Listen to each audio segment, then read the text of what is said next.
And thank you for being here today. My name is Jim Dunn. I'm the lead pastor here.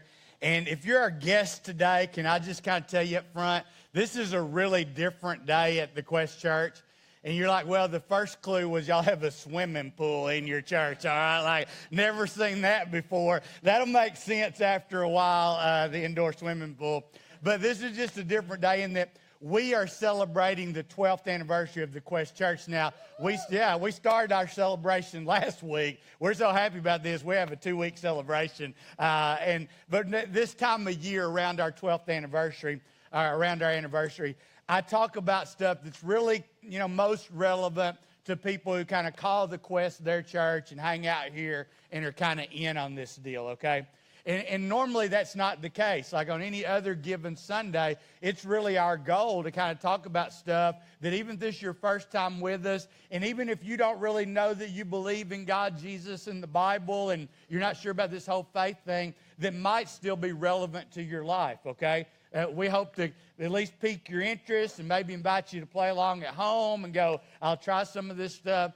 And so that's kind of the norm, and today's a little different there. Now, next week, we're going to start a new series called Breathing Room. That's one of those I think will be for everybody, because we're going to talk about the fact that in the crazy busyness of life, right, that we all get sucked into, and we're just so busy, we've got so much going on, that what gets squeezed out is often the things that are most important. And like we would say, like, I don't know that I even enjoy all this stuff I got going on. It just feels like we got so much to do, and we don't have time for the things that were most important in our lives. And why in the world would we do that? And so we're going to talk about how to find some breathing room in our schedules, in our finances, in our time, and in our relationships. It's one of those series I think, like I said, wherever you're at on a faith journey, might be helpful, might be relevant to your life. But again, today's kind of that different day. And so if you're our guest today, man, kind of my apologies that this is not, right in your wheelhouse. But I hope that you'll at least, by the end of this time together, you'll have a great idea what the Quest Church is all about and what we're up to if you ever do decide to come back. And we hope that you will. We hope that maybe you'll come back and continue to check things out with us. So last week, as we kind of dove into talking about the future of our church, I talked about what I thought were the kind of the 3 defining moments in the history of the church. The first one was obviously the launch of the church. The Quest Church started with 19 adults and our children. That made about 32 of us, I think, in total, if I remember right, that literally started right here in just this room that we're meeting in today 12 years ago. And that was a big deal. We were sent out by Family Fellowship Church of Greenville and started this thing in hopes that we could reach some people here in Roy City for Jesus Christ. And the church actually began to grow, much to my surprise, because I was the pastor. I didn't expect that. And our guests are like, I don't know how that happened either. But anyway, it did. And 6 years later, in 2012, we were able to purchase 3.5 acres of this property in 10 buildings. So we actually own 3.5 acres, 10 buildings. We use 4 of them now for church-related stuff. And that was a big deal. That was a God thing in our church's history. And now, 6 years later in 2018, we just came to a place that our next step to continue to grow and reach this community was to purchase 13.5 acres of land for the future of our church, man. So we're eventually going to be moving to 7402 FM 35. That's just about a mile south of the Roy City High School. And so 2 weeks ago, we purchased that land for our future. And that's, like a big deal for us, right? And so last week, really I talked about the why we're doing that. What's the why behind what's going on? Why growth and change, number one? Why do we need a new campus, so to speak? Why do we even do what we do here at the Quest Church? And I had some really cool points that I came up with. Like, I worked hard on those. They all rhymed. I know you guys remember them well, because you always remember the talks we have, I know. And so they were, our mission impels us, it drives us on, right? And then our new location propels us, it puts us in a better spot, like super cool sayings. And really, I just came up with those because I was trying to get to the main point, and that was Christ's love compels us, right? That's what it was really all about. And that's ultimately the big why behind everything we do at the Quest Church. Christ's love compels us. We believe that Jesus Christ is the Son of God. We believe that he died for our sins so that we could be made right with God. We believe that because of the grace of God given to us through Jesus Christ, we have life that's a better life now because of God's Spirit that lives in us. And we have the promise of eternal life one day. And that's what we call the good news, right? And because we believe that, because that's changed our lives, we're compelled to share that with others, to share that same love.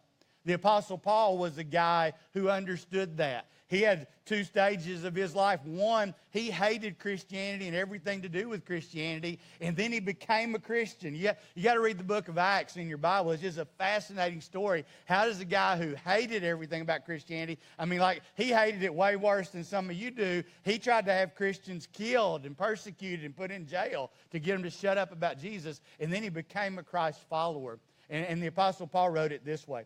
He said, "For Christ's love compels us, because we're convinced that one died for all, and therefore all died." He's saying, I'm convinced that Christ died for us. And the reason he died for us, because we were all dead apart from him. We wouldn't know this life that God gives us. And he died for all then, that those who live should no longer live for themselves, but for him who died for them and was raised again. And Paul says, when we believe that, because I'm convinced of that, I can't live for myself anymore, because I wouldn't even have a life if it weren't for Christ. Not real life, not eternal life. And those who are convinced of that then live not for themselves, but for the one who died for them. But not only that, and this is why we're Jesus followers at the Quest Church, because we believe that Jesus actually physically rose from the dead. And that by doing that, he proved beyond a shadow of a doubt that he's the Son of God. I mean, we just believe that any guy that can predict his own death, burial, and resurrection and then pull it off, we go with that guy, okay? Like, he's just our guy. We're like, all right, we believe you. And that's why we believe everything that Jesus said is true, because he literally rose from the dead. And over 500 eyewitnesses gave testimony to that. Hundreds of thousands of people actually gave their lives based on that belief. And you just don't do that if it's not true. And so that's why we follow Jesus. And so we believe that love that he showed us compels us to share this good news. And knowing that there are thousands of new people coming to our community, right? We live in one of the fastest growing areas in the state of Texas, really in the entire United States. And Fade and Royce City and Caddo Mills and Rockwall and even Union Valley. I mean, you just look around, right? You know our community is exploding with growth. And thousands of new people are coming to our community, and we believe those people need to hear the good news, and that they will need help for Life Church, the help that can only come through right relationship with God in Jesus Christ. And so that's the why behind it, right? Christ's love compels us because our lives have been changed. I'm talking again to those of us, you would consider yourself a follower of Christ, and you kind of consider yourself a part of the Quest Church. Our why is we're compelled by the love that we've received from Christ. That overwhelming, reckless, never-ending love that we just sang about, that chased us down, right? That changed our lives. We're compelled to share that love with others. That's the big why. And so today what I want to do for just a few minutes is talk a little bit about the how. Because those are the questions then that I start to get from those of you who are in. You're like, okay, Jim, I'm in, but how? What's going to happen here? What do we need to know? How do we prepare for this? And so I want to talk just a little bit about the how. And I think probably the people who will understand this most are all the ladies in the room that have given birth, okay? Like, you're going to understand this maybe better than anybody. And it's weird because I'm going to try to explain it, and I don't know what I'm talking about either. So, ladies, don't stone me, okay? Like, I recognize that I don't know what I'm talking about here. But my wife has given birth to 3 children. We have a 4th child. We have an adopted child as well. But my wife's given birth to 3, so I've seen it. I've been around it. I've been, at least privy to the ringside seat to it. And here's some things I know about pregnancy that I want to kind of compare to what's going on in our church right now. Number one is always excitement, right? The stages of pregnancy. Number one is excitement. Like, we're pregnant. Man, this is wonderful. You know, we just got the big news and want to tell everybody. And as a church, that's what last week was. It was like the big reveal, right? Hey, we're pregnant. We're going to have a new church, man. There's excitement. You know, there's adventure. There's all this, man, I can't believe it. This is going to be great. And so there's the excitement stage. Now, what comes next, though, I found in my wife's pregnancy is kind of a stage of wonder, right? So that's when all the questions then start, because you just found out you're pregnant, and you're like, what's it going to be like? And we don't know if it's going to be a boy or a girl. And you wonder how, you know, it's all going to go. And you know your lives are going to change somewhat. So you got lots of wonder going on. And that's kind of the stage that we're in now, right? There's kind of the wonder stage. And you've got lots of questions. And you're wondering what's it going to be like and what it'll look like. And lots of questions I can't answer yet, you know. And it's kind of a weird stage because you say we're pregnant. But it really, at the start, nothing changes too much, does it?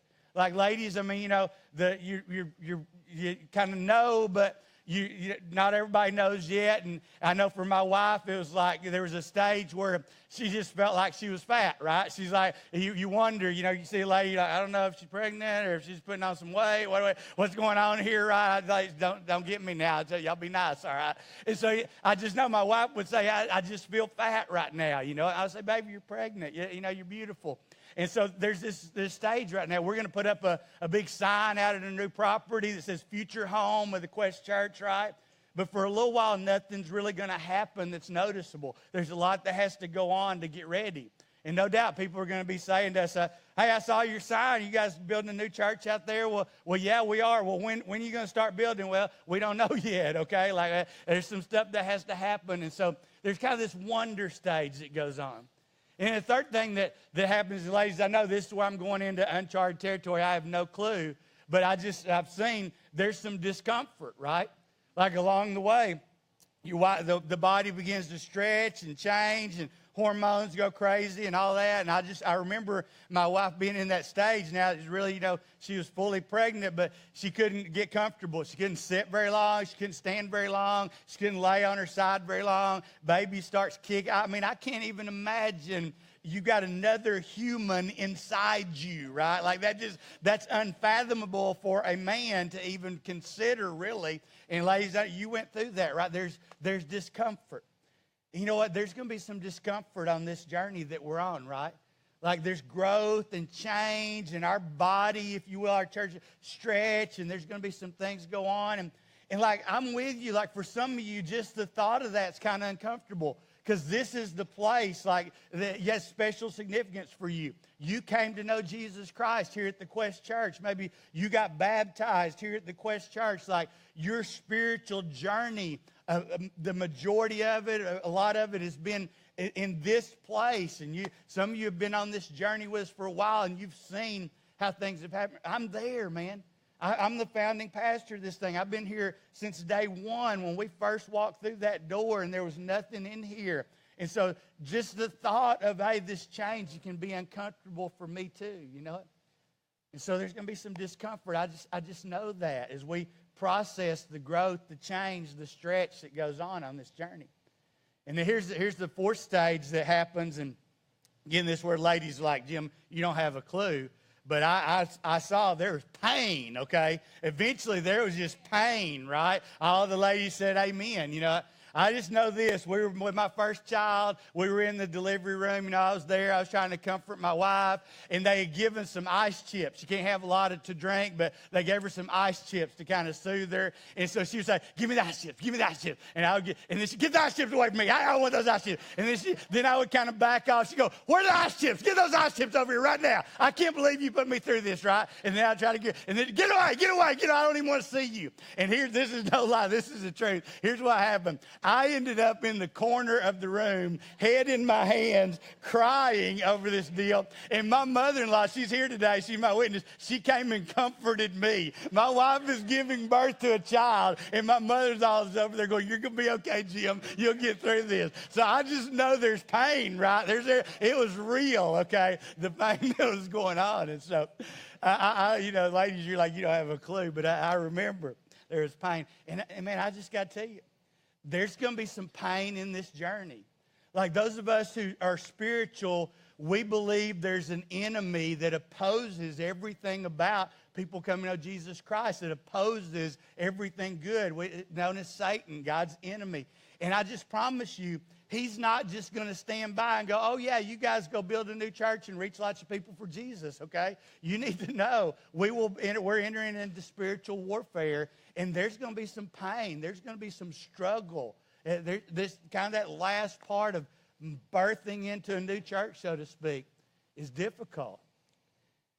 And finally, though, here's the last thing I know about that stage of growth and change through pregnancy, is at the end there's joy. There is just incredible joy, right? Like there's nothing like it when you look into your child's eyes for the first time and you say, that's my child, right? I mean, I know there's incredible joy. Just for a father, there's joy. But I know it must be incredible joy for a mother because many, many women will do it again, right? Like you'll do it. It's so worth it, the joy that you'll go, okay, I'll go through the discomfort. I'll go through the pain. I'll go through all that 9 months of stuff I have to go through because it's worth it just to have another child and to look into that child's eyes and go, man, that's my child. And can I just tell you, those of you who will go on this journey with us, the day that we walk into that new building for the first time on that campus and we look around and we get to see and we get to realize what God has done through us and allowed us to be a part of. And then we get to watch our church take that next step of growth and all. There's joy. I'm just telling you. That's going to be a day, man, when we walk in, we just go, wow, man, this is incredible, right? There's joy at the end of this journey that's worth what we'll have to go through. I mean, I don't want to pull any punches. I'm not trying to hide anything from you. Many of you have not been around a church, to know this process. And there's going to be some discomfort and some pain along the way. We're going to be stretched, and the body will change, and all those things. And we're going to be asked to make some sacrifices along the way. But there's joy at the end of this journey, okay? Let me answer real quick because I know what will put your minds at ease at this stage. Because since we've made the announcement, we're pregnant, we're going to have a new church, the two burning questions I get, I can't answer those today, okay? Number one, yes, we're keeping the tables, okay? Like, that's the biggest question you have is, Jim, in this new church now, we're not getting rid of the tables, are we? No, we're not getting rid of the tables. But here's what you need to understand. It takes more space to have tables. Like we could get a lot more people even in this room while sitting at chairs, okay? So if you want to keep the tables, you got to pay to play, all right? That's just the deal, right? You got to pay for your table. Like we're going to charge you for your seat at the table, if you will. Now, that's not the way that's not the way we're going, but that's just part of the process, right? Yes, we're going to keep the tables, but it takes more space to have the tables, and that's a part of why we need our new campus. So, yes, the table. Number two is this, and this is the second question after the tables. People say, so, like, we're not going to build some fancy church, are we, right? Like, we're not going to have that fancy church stuff. So, look around. Like, it's obvious we're not into stained glass and steeples and flowers, all right? Like, that's just obvious. There's nothing wrong with that, okay? Nothing bad about that. But since the beginning, we've kind of been a simple church, right? Aesthetically, it's not our goal to be over the top aesthetic, which is obvious, okay? That we're about what's happening on the inside more than what's happening on the outside. And so, no, we're still going to be a simple church. It's going to be a warehouse-style facility like we're in. Yeah, we're going to upgrade some things, okay? There's nothing wrong with better, right? There's nothing wrong with having a little grass and trees. Nothing wrong with a little bit of paid parking. All the ladies said amen. Matching chairs are not against God's will, okay? Like, we could do a few things there, but it's going to still be a simple church with the same simple mission to proclaim the good news and offer help for life's hurts, all right? But it's going to take some struggle to get there, man. I need you to know that up front. And so there are really two things that I want you to just be aware of at this very first stage of the journey. How do we build a new campus? How do we fulfill this mission? Well, we can't push the pause button, okay? That's something you got to know. Like, I think the temptation is, in my mind and probably in your mind, okay, this is great, so we're just going to kind of sit back, and in 3 years from now, we're going to get the new building, and we'll do it. No, okay? It's not that these new people are coming only 3 years from now. They're coming now. You got neighbors and friends and coworkers right now that need to hear the good news and need help for Life's Hurts. I mean, we're still a growing church in the middle of a growing community. Our mission doesn't get put on pause for the next 3 years. Please understand that. Jesus said it this way. We talked about some of the harvest terminology Jesus used last week. And he said, you know this saying, 4 months between planting and harvest. But I say, Jesus said, wake up and look around. The fields are already ripe for harvest, okay? So absolutely, we can't sit back and go, okay, 3 years and then we're going to reap the harvest. 3 years to the harvest. No. The fields are ripe for harvest right now. That's why God's blessed us to be a growing, changing church already. He's gone from 32 people to over 700 people in the past 12 years. And our church continues to grow at about a clip of 60 to 70 people that come part every year. Our average attendance goes up. And so we expect our church to continue to grow. But you know what? That's going to create some struggles, how we serve people well right here on this campus, right? Because you look around, we're already kind of pretty full. This is our third gathering of the day. This is the second most attended. The middle hour is the most attended. It was pretty well packed out today. You guys look around, not a lot of seats at tables, a little room in the balcony. Even in our third gathering, over 700 people will worship on our campus today through those 3 gatherings. And so, it's exciting stuff, but that's challenging, right? For us, that's all exciting. We go, yeah, it's great to be packed out and all that, but it's not so exciting for our guests. If they can't come in and find a seat and get settled and have a great experience, right? And so there's 4 things we always say. Number 1, we want our guests to be greeted well. As people in the parking lot and golf carts, and when you come in, hopefully you saw a smiling face. If you're our guest, you kind of let me know how this worked out today, that you were greeted well. We want our guests to be treated well then, right? Absolutely, that we make them feel welcome, that we make them feel accepted. We get these response cards back all the time from our guests anonymously. And the thing they say over and over and over again that impressed them the most was how friendly people are, how accepting we were. They felt treated well, okay? We want them to be greeted. We want them to be treated. We want them to be directed. And here's the thing. We want to help them. This is kind of a crazy campus, right? We got 3 different buildings, and you go different ways, and there's no windows, and you're a little bit scared to come in because you don't know what's happening inside those buildings and all of that. And so we got to direct people. Remember, if you're our guest today, and you walked up and asked somebody where something was, and they pointed and said somewhere over there, then I want you to point them out to me because we're going to flog them after the service, all right? That's how serious we are about this, okay? That we don't point and say over there. We want to direct you, we want to take you there, we want to help you find that. And I hope we did a good job of that today. Greeted, treated, directed, and then seated. We want them to be able to find a seat. And folks, a part of the Quest experience that you enjoy, that you have come for to appreciate, is being able to sit at a table and have your food and drink and all that. Our guests have to be able to experience that. That's a big part of what we do. And so over this journey, the first thing I have to ask of us is that we would just serve even more. And I thank you. You guys are so good at that. Listen, you do such a great job of serving our guests. And you do it from this mindset that just got to drive us over this time, right? I love where the Apostle Paul said it this way. He said, I don't just do what is best for me. I do what's best for others so that many may be saved. Man. And would you just remember that as I kind of, we push you over this journey to serve and to be uncomfortable and maybe give up your seat, whatever that takes.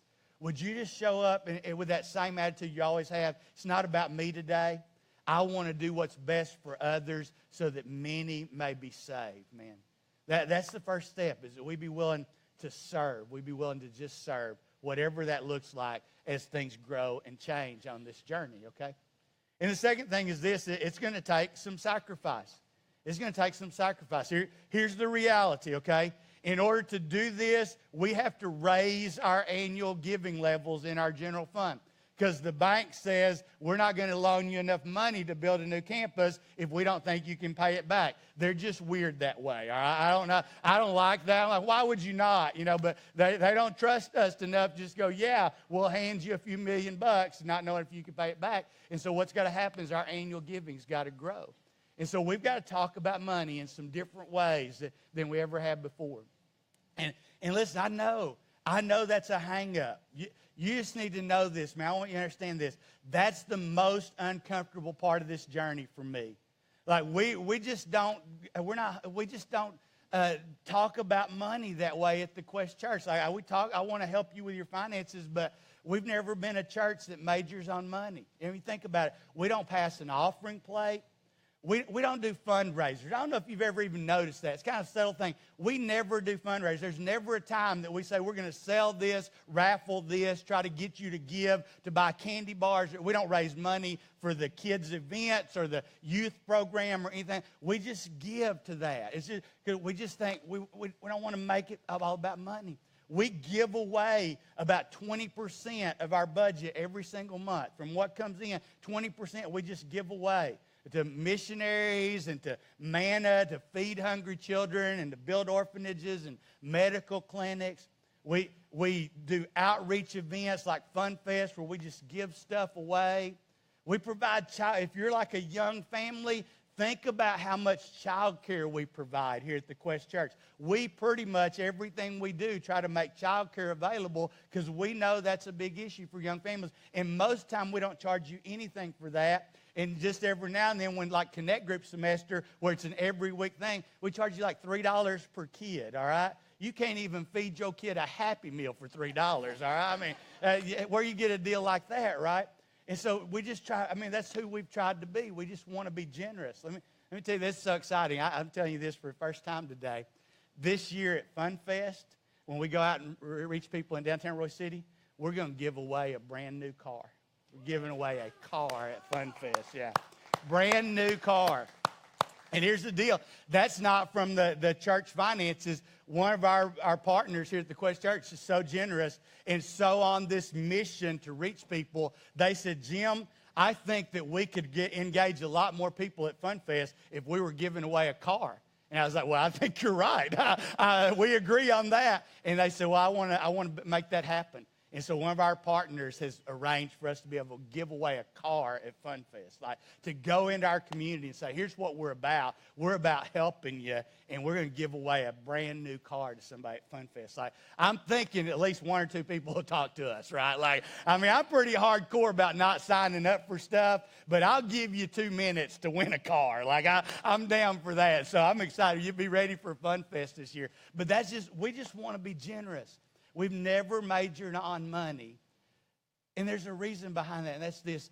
I've always said, I don't want money to be the barrier that keeps us from reaching people for Jesus, right?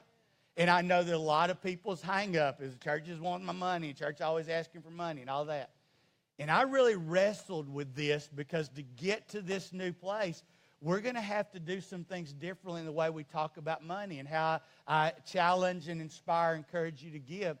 And the truth is, man, that's the painful part for me. You got to know my heart, and it's not where I'm comfortable. It was not what we've done for 12 years. And the leadership team can tell you, I went through a season back in the first year when we decided we believed God was leading us to purchase land and to make this next transition. I went through a little time of really questioning whether I could do that, whether I could be your pastor through that season like that, because that's so uncomfortable for me. And here's what happened in my life, okay, is that I felt like I'd said I'd never want money to be the barrier that keeps us from reaching people for Jesus. And this is the step that it takes for us to continue to reach people for Jesus. And to not face this and to give would mean that we made money the barrier, right? Like, I don't want it to be the barrier that the way we talked about would keep people from Jesus. But now, in order to get to a place where we can reach more people for Jesus, we've got to talk about money differently. And so that's a challenge. There's going to be some sacrifice. Some of you are like me. You're going to feel that pain. Some of you are going to want to give and struggle to know how to give and things like that. And so I got to thinking about that and the challenges that are before us. And it just got me thinking about a little testimony that the Apostle Paul gave about the believers in Macedonia. So a little backstory, okay? There's terrible persecution of Christians in Jerusalem. They're being persecuted, kicked out of their houses, put in prison, really struggling, right? And so a lot of the other believers around the area wanted to take up an offering to send to help believers in Jerusalem.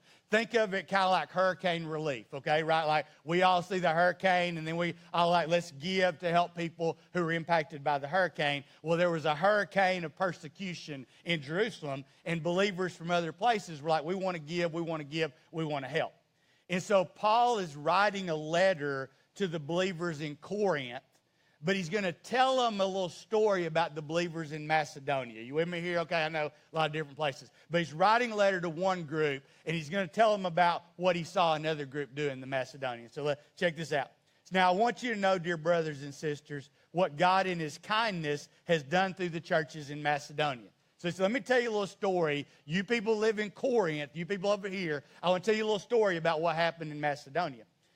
These believers in Macedonia, they're being tested by many troubles, and they are very poor. But they are also filled with abundant joy, which is overflowed in rich generosity. The Apostle Paul says, hey, the believers over in Macedonia, they're really like the least likely people to give. They got their own troubles going on. They're not rich people at all.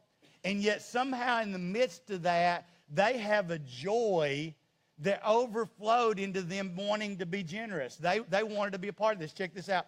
He says, I can testify that they gave not only what they could afford, but far more. They sacrificed, and they did it of their own free will. And they begged us again and again for the privilege of sharing in the gift for the believers in Jerusalem. Wow.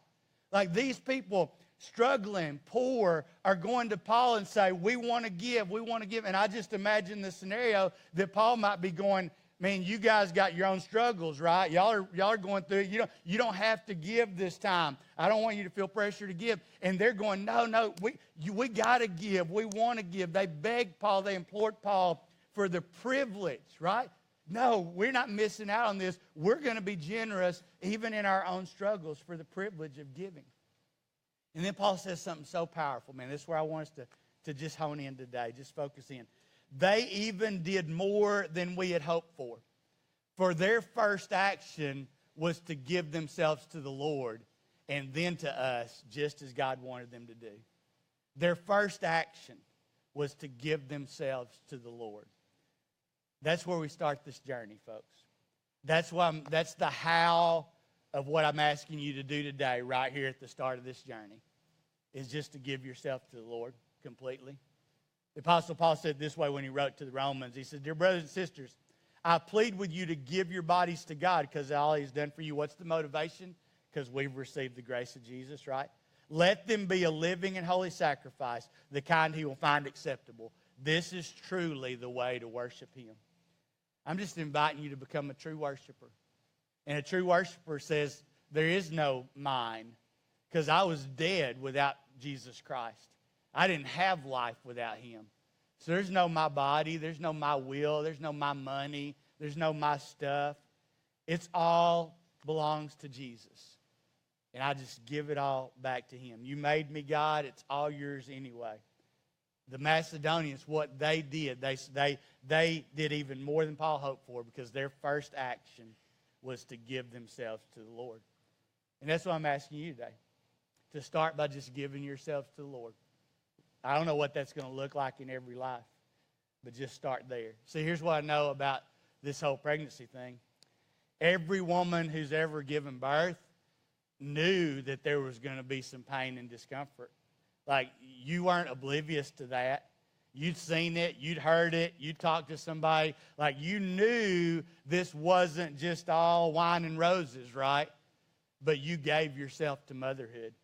I mean, the whole deal of, I know might be tough. I know there's going to be pain. I know there's going to be discomfort. But I want to be a mom. And the joy that I think is at the end of that is worth it. And you just gave yourself to motherhood. And then you're willing to go through whatever it took. And that's really the stage that we're at the Quest Church in this stage of the journey, right? Give yourself to God and then decide, man, if you're ready to give yourself to this season at the Quest Church. Like, this is kind of a DTR talk. It's for those of us who are in, this is kind of a define the relationship talk. I'm being real honest with you. There's going to be struggle. There's going to be discomfort. There's going to be pain along the way. Are you in? You know, Paul's writing this, remember, he's writing it to believers in Corinth. Now, the believers in Corinth weren't really in those struggles. They weren't undergoing persecution for the most part. They were pretty wealthy. Corinth was a very wealthy city. They were doing pretty good. And so he's writing to these people and saying, look, I just want to inspire you. I just want to challenge you by looking at the people in Macedonia. And then listen to what Paul says. This is how he defines the relationship. He says, now listen, I'm not commanding you to do this, but I am testing how genuine your love is by comparing it to the eagerness of the other churches.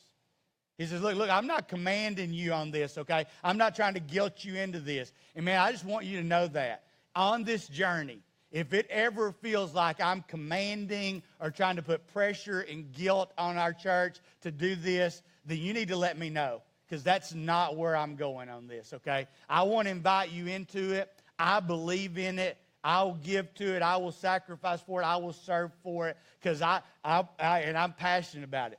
But I don't ever want that to come across as commanding or pressuring you. But I do need to know where you stand, right? I do need to know if I can count on you on this journey. I won't get there, the church won't get there without every one of us stepping up.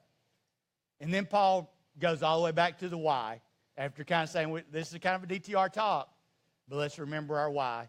You know the generous grace of our Lord Jesus Christ. And though he was rich, yet for your sakes he became poor, so that by his poverty you could be made rich. And Paul says, hey, why would I try to inspire you? Why would I challenge you? Why would I have this talk with you? Because you know the grace of the Lord. You know that God's one and only Son, Jesus Christ, left his throne in heaven, where he is the almighty ruler of the universe, and came humbly to this earth and took on the form of a man and served others and sacrificed for others, and then was rejected by the very people that he came to love. Never done anything wrong. He was crucified because he tried to do good. They beat him. They spit on him. They hung him on a cross to die. That he went through all that so that we could be made rich. He gave up everything to give us the riches. And so Paul would say, look, the reason I would even bring this up is because of the why. Because of God's grace. A little acronym I heard years ago. Grace is this, to help you remember. It's God's riches at Christ's expense. Jesus paid the price so that we could have all that God wanted to give us. Our sin separated us from God, but the blood of Jesus paid the price for our sin. And now we can be made right with God. Apart from anything we do, even though we're not worthy, even though we're not good enough, God accepts us because of Jesus Christ. And so because of his grace, we would in turn live our lives for him. Can I count on you for this journey? This is a scary thing for me. Because I recognize there are some people I love who will say, I'm not in for this. I didn't sign up for this, Jim. Things are changing in a way that I'm not comfortable with. And man, that's the last thing I want. But I know that's just a reality, right? I know there's struggles on this journey. I know there's spiritual opposition that's coming.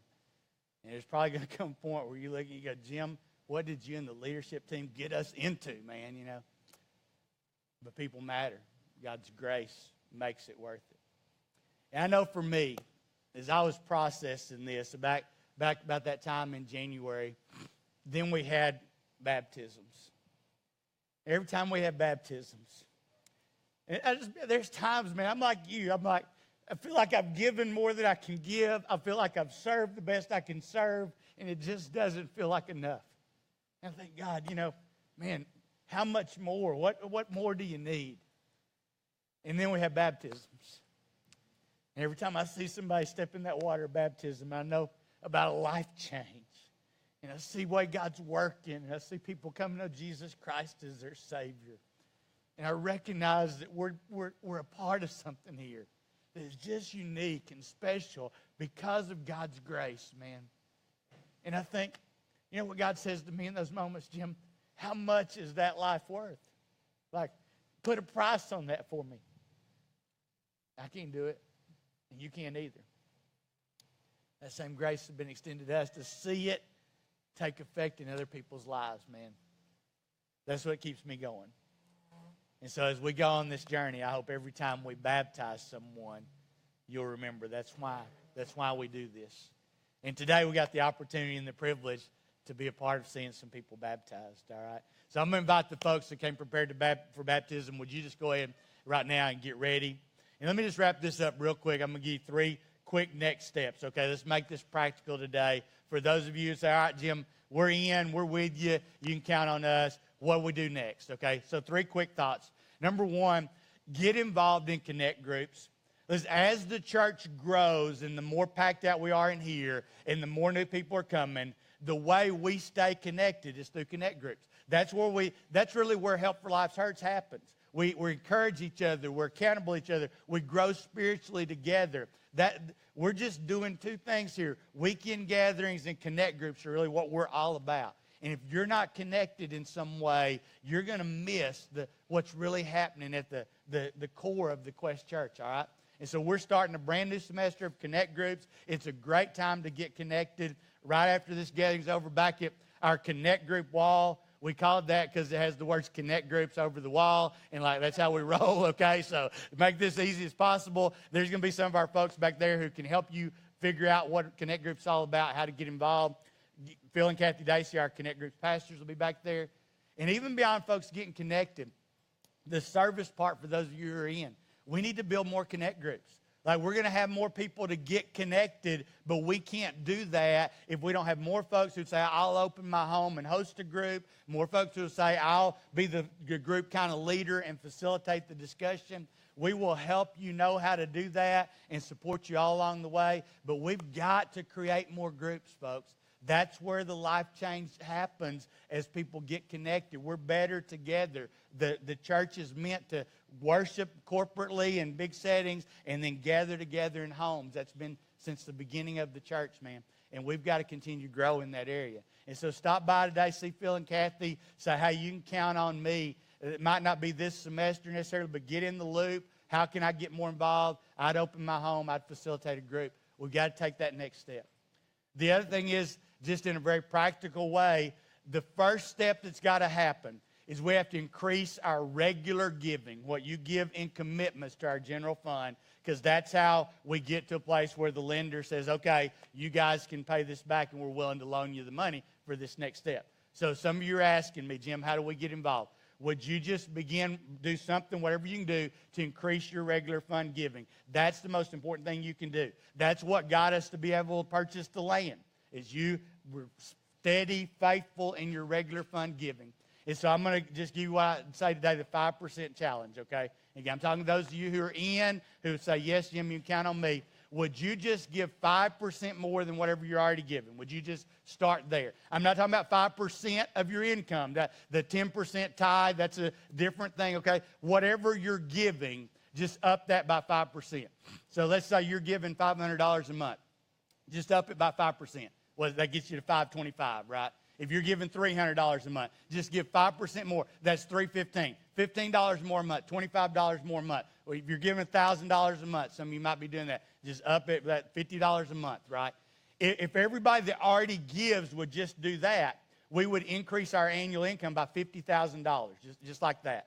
I mean, we're a large church, right? A lot of folks, over 400 of you give in some way. And so that's just a great start. If you're not giving anything, would you just make a commitment to start giving something, okay? Just pick something out. In a few weeks, we're going to talk about the power of living on percentages. And that's the life-changing power, just living on percentages. So maybe pick a percentage of your income. There's a scriptural principle behind that. And many believers shoot for 10%. We think that honors God. But you just start somewhere. Pick a percentage, 2%. I'm going to give 2% of my income, and you just start there, okay? If everyone does that, that first step starts to happen, okay? That's the most powerful thing you can personally do right now in the area of sacrifice. And we'll help you with that. Listen, I know many of you are like, Jim, you don't get it, man. I'm already in over my head. Like, I can't even keep up with where I'm at. Well, let's change that. We want to help you with your finances. And we have starting up at the same time as our Connect groups, Financial Peace University.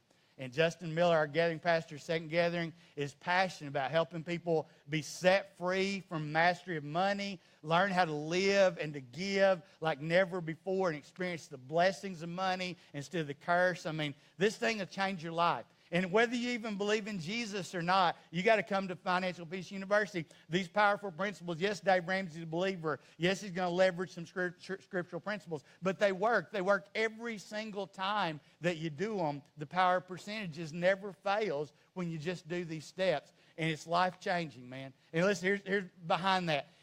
Come to Financial Peace University. If you never give a dime to the Quest Church, but you get your finances in order and you live better and you don't have money fights anymore, praise Jesus, man. That's good enough for me, okay? I'm not trying to, that's not a trick to get you to give. I'm just saying, if you feel like you want to give and you can't give, let's get our financial crap together so we can do it, all right? So we can live and give like God created us to do. So just some practical steps that you could take as we take this next step in the journey. Man, thank you so much, Quest Church. Thank you to everybody who already serves, to everybody who already gives, to those of you who have already come to me and said, Jim, I can't wait, I'm in. To those of you who will be on this journey along the way, man, thank you. And thank you for the privilege of getting to be your pastor during this time. I'm excited about what we're going to get to see God do. Hey, let me pray for you, and then we're going to have some baptisms. God, thank you so much for this good day. Thank you for the grace that's been extended to us through Jesus Christ, man. God, I can't thank you enough that you have saved me, that my life has changed because of what Christ did. God, thank you for every person at the Quest Church who serves. And those who have served in any way over this past 12 years. We're on the shoulders of some people who started this thing and served. And just thank you for people who show up every week with that attitude that I don't do just what's best for me. I do what's best for others so that many can be saved. God, thanks for people that give. Thank you for every person that gives to the Quest Church who said, I'm going to share of what you blessed me with, God, because it matters. And truthfully, these baptisms even today, it's because of them, because people who give so that we can be here doing the mission, fulfilling the mission you've given us. And God, I just pray that you're going to guide us on this journey. I know you will. As I look back over the history of the Quest Church, the thing that is so true is how you've shown up time and time again to reveal just what a great and mighty God you are. And God, while in my humanness, I'm anxious, I'm nervous, I'm a little scared about this journey, because of how faithful you've always been and because you're a great and mighty God. I'm confident, Lord, that you're going to do again and again the things that bring honor and glory to your name. And so thank you for what you're going to do. In Jesus' name, amen.